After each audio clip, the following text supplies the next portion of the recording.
aja nih yang mau nih melakukan pelayanan tapi belum bisa gitu melakukan mobilitas ke rumah sakit, baik dari keadaan kesehatannya ataupun mungkin aksesnya. Kira-kira nggak ada solusinya nih dari dokter? Beberapa masyarakat juga yang memiliki penyakit kronis juga ada yang menunda gitu dok karena khawatir.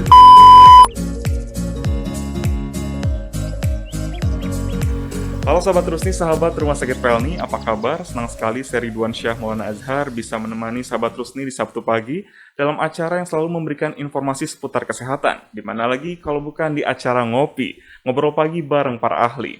Baik Sahabat Rusni, di masa pandemi COVID-19 seperti saat ini tentunya menjadi kekhawatiran bagi sebagian masyarakat untuk melakukan pelayanan atau perawatan di rumah sakit.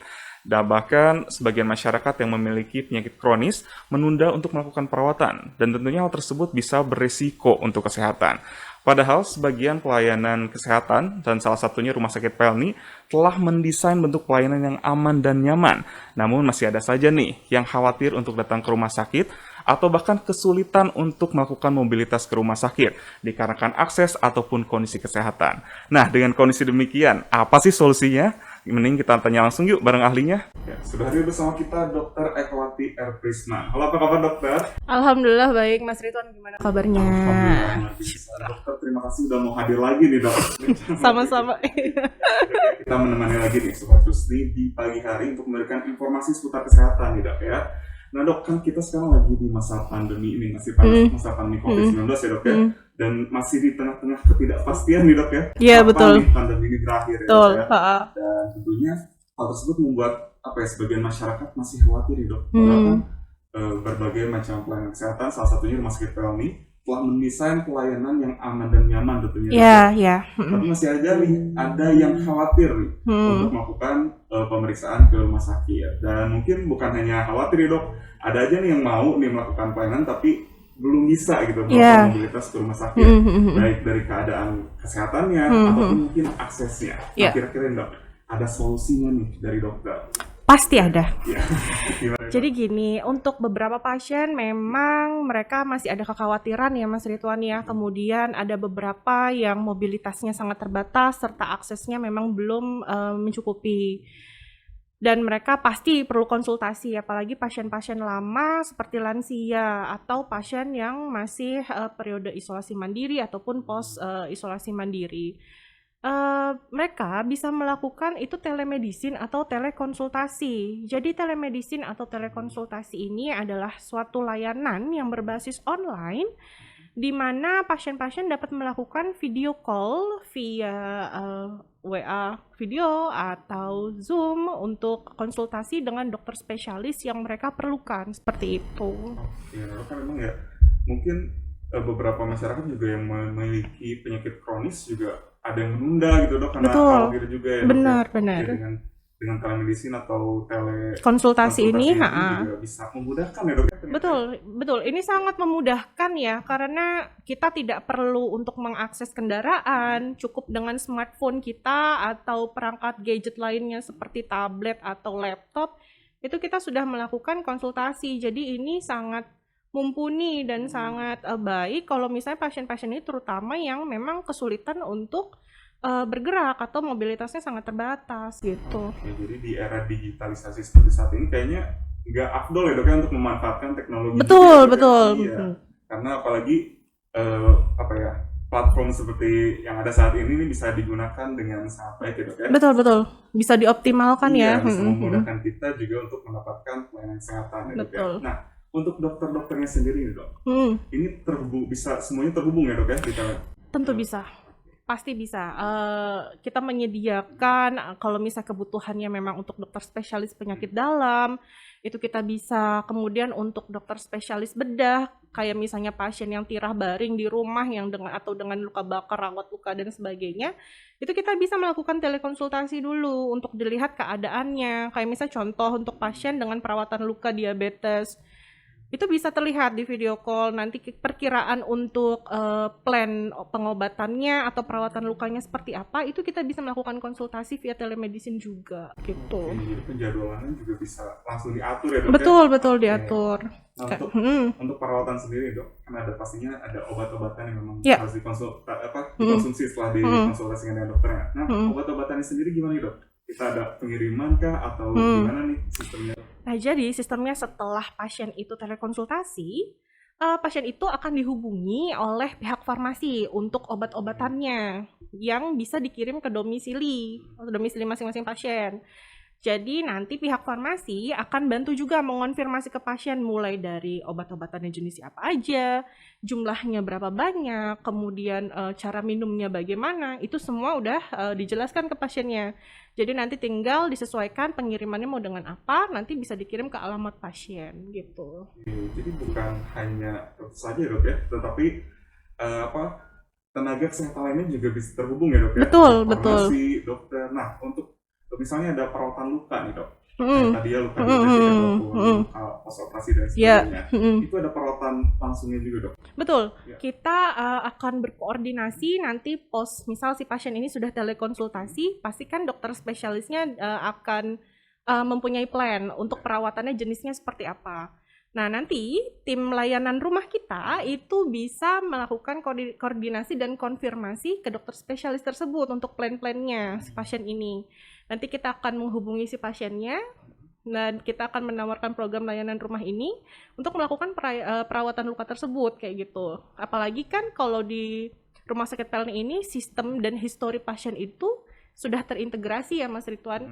Jadi sangat memungkinkan untuk kita konfirmasi dan koordinasi dengan baik sampai dengan si pasien ini optimal kembali gitu. Oke, jadi secara holistik ya dok ya, Betul. keseluruhan ya dok ya. Oke, jadi perawatannya tetap masih bisa optimal meskipun di rumah. Iya, dok ya. betul. Nah, untuk misalnya pasien lama nih dok ya, apakah data-data ataupun histori pasien tersebut tetap terintegrasi gitu dok untuk perawatan ataupun pemeriksaan selanjutnya?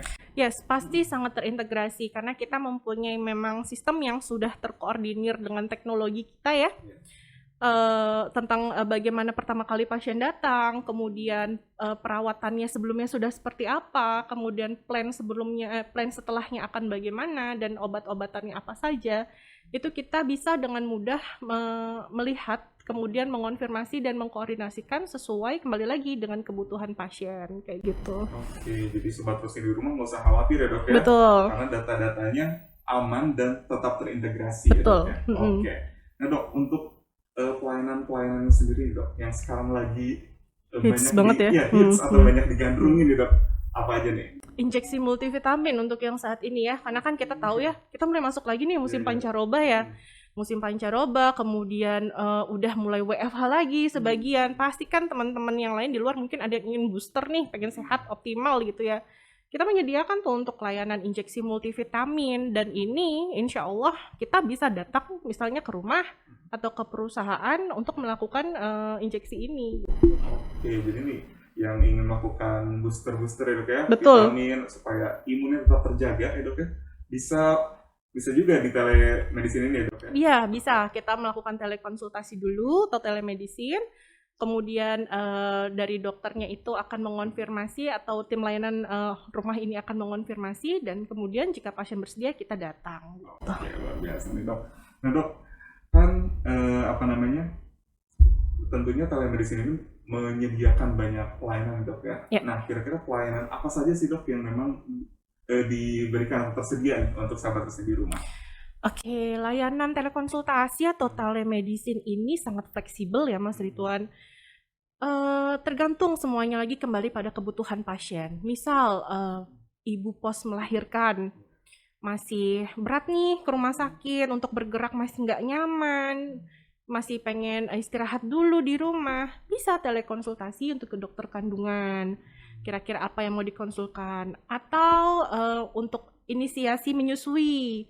Itu kita bisa menyediakan tim untuk mengedukasi ibu untuk bagaimana cara yang baik dan benar, dan itu bisa dilakukan setelah via telekonsultasi selesai. Jadi ya itu yang penting, kebutuhan pasiennya kita ketahui dulu, kemudian kita mengkoordinasi dengan tim-tim terkait, bisa dijalankan semuanya. Oke, jadi nggak terpaku ya dok ya? Ada patokannya ya dok ya? Betul. Tapi disesuaikan dengan kondisi sahabat tersedia. Ya, sangat fleksibel. Oke, nah dok, untuk pelayanan-pelayanan ini sendiri dok, apakah misalnya pasien yang tadinya di rumah nih, terus memang diharuskan untuk melakukan pelayanan di rumah sakit, apakah ada alur tertentu dok? Untuk alur khusus itu sih sebenarnya nggak ada ya Mas ya, kayak misalnya mereka, telekonsultasi udah selesai, terus untuk bulan depannya pengen datang aja deh ke rumah sakit seperti itu tidak masalah. Yang penting, di kita itu yang bisa kita tekankan adalah sistem histori pasien itu sangat terkoordinir sehingga pasien baik yang mau telekonsultasi ataupun yang datang ke rumah sakit itu tidak ada masalah. Jadi semua histori dan semua keluhan pasien itu sudah sama. Jadi tinggal dilihat aja udah kelihatan gitu. Sama aja dok ya? Betul. Oke, jadi mau perawatan di rumah ataupun perawatan langsung di rumah sakit bisa langsung terintegrasi ya dok Yes. ya? Bisa langsung ya. Nah dok, yang ini nih, mungkin yang lagi hits sekarang ya dok ya, mengenai perawatan dan kecantikan nih dok. Melalui Mantap tuh. telekonsultasi ini bisa nggak sih dok? Jadi kan kadang kan kita harus datang ke pelayanan kesehatannya gitu kan, melakukan perawatan gitu. Nah kalau untuk di telekonsultasi ini bisa? Bisa. Bisa. Semua bisa dikondisikan. Iya, pasti bisa. Nanti kan akan dilihat tuh kondisi kulitnya bagaimana, kemudian keluhannya itu seperti apa gitu. Apakah memang perlu ada tindakan lebih lanjut dan pasien ingin konsultasi dulu, itu bisa banget. Wah lengkap banget itu. Pasti. Sampai kecantikan juga bisa ya dok ya? Bisa. Iya. Nggak usah datang ke pelayanan kesehatan, Iya. tapi kita juga tetap bisa cantik gitu ya, Betul. bisa ganteng juga. Oh iya, Cowok. sip. Baik nih dokter, untuk sobat Rusi di rumah nih sebelum kita tutup, mungkin ada yang mau disampaikan ya dok buat sobat Rusi di rumah mengenai apa ya dok? Jadi kita nggak usah khawatir gitu gitu kan untuk melakukan pelayanan kesehatan meskipun berada di rumah gitu. Ya. Oke, untuk teman-teman yang di luar sana tidak perlu khawatir akan ada perbedaan apabila pasien datang ke rumah sakit ataupun layanan di rumah. Karena sama-sama dua-duanya itu terintegrasi di sistem histori pasien itu dengan baik sehingga tetap memudahkan kami ataupun menginfokan kepada pasien agar kami bisa memberikan terapi yang optimal untuk pasien yang terutama untuk layanan di rumah. Baik, luar biasa. Terima kasih dokter Eka. Sama-sama, Mas. Nah, Sobat Rusni, jadi nggak usah khawatir lagi ya. Meskipun di rumah aja, Sobat Rusni masih bisa mendapatkan akses pelayanan kesehatan. Untuk informasi lebih lanjut mengenai pelayanan kesehatan di rumah aja dari Rumah Sakit Pelni, Sobat Rusni bisa hubungi nomor yang ada di deskripsi box. Dan untuk mengetahui informasi terupdate seputar kesehatan dan penawaran menarik mengenai pelayanan di Rumah Sakit Pelni, Sobat Rusni wajib nih untuk follow akun Instagram kami di RS Pelni. Dan jangan lupa untuk like, comment, dan subscribe kanal YouTube kami di RS Pelni. Terima kasih atas perhatian Anda. Sampai jumpa di acara ngopi selanjutnya. Baik, sekali lagi terima kasih Dr. Ekawati atas informasinya. Sama-sama. Salam sehat. Salam sehat.